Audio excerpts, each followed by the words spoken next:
এই ভিডিওটা করা মূলত এই কারণে যারা আপনারা ভার্চুয়াল কার্ড ব্যবহার করেন, যে কোনো কোম্পানির ভার্চুয়াল কার্ডে হোক না কেন, সেটাকে আপনাদের সিকিউর রাখাটাও কিন্তু আপনাদের দায়িত্ব। যারা ভার্চুয়াল কার্ডে অনেক অনেক ডলার রাখেন তাদের কিন্তু অনেক বড় একটা রিস্ক, কারণ আপনারা জানেন ভার্চুয়াল কার্ডের যে বিন নাম্বার, সিভিভি এবং ভ্যালিডিটি, সেটা যদি লিকেজ হয়ে যায় বা কোনো যে কোম্পানিটা আপনি ইউজ করতেছেন তাদের ডেটাবেস যদি কোনো রকম কম্প্রোমাইজ হয়ে যায়, তখন কিন্তু সেটা হ্যাকারের হাতে চলে গেলেও যেতে পারে।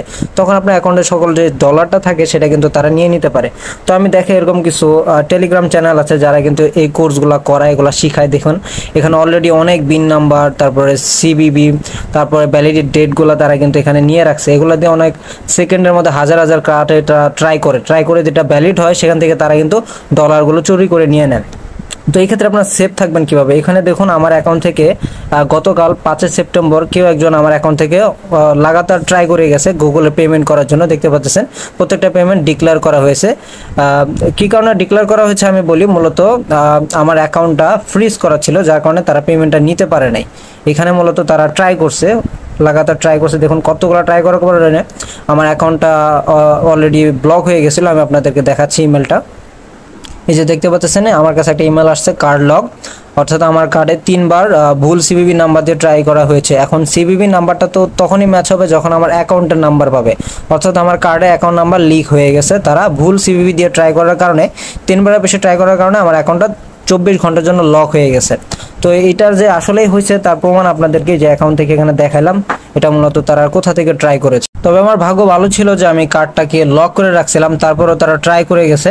তো 3 বার অ্যাটেম্প্ট হওয়ার পরে আমাদের কার্ডটা যে 24 ঘন্টার জন্য ব্লক করে দিছে। তারপরে 24 ঘন্টা পর অর্থাৎ পরের দিন আমি আমার কার্ডটা ঠিক ওই টাইমে তারা আনলক করে দিয়েছে। তো দেখতে পাচ্ছেন। তো এরকম হলে আপনারা কি করবেন? কারণ আপনাদের অবশ্যই ভার্চুয়াল কার্ডের রিস্ক আছে, আপনারা জানেন।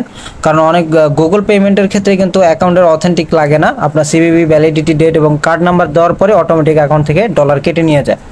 কিছু কিছু ট্রানজ্যাকশনের ক্ষেত্রে অ্যাকসেপ্ট দেওয়া লাগে, অথেন্টিক করা লাগে, বাট কিছু ক্ষেত্রে গুগলের ক্ষেত্রে লাগে না।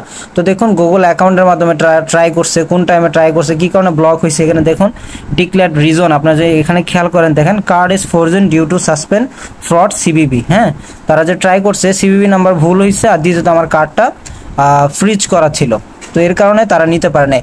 তো আপনাদের শিখিয়ে দিতে চাই, যদি আপনারা এই ভার্চুয়াল কার্ডটা ইউজ করেন যে কোনো কোম্পানিরই, সেক্ষেত্রে আপনারা যখন ব্যবহার করবেন আনফ্রিজ করে নেবেন, আর যখন ব্যবহার করবেন না তখন আপনারা এটাকে এখান থেকে ক্লিক করে ফ্রিজ করে নেবেন।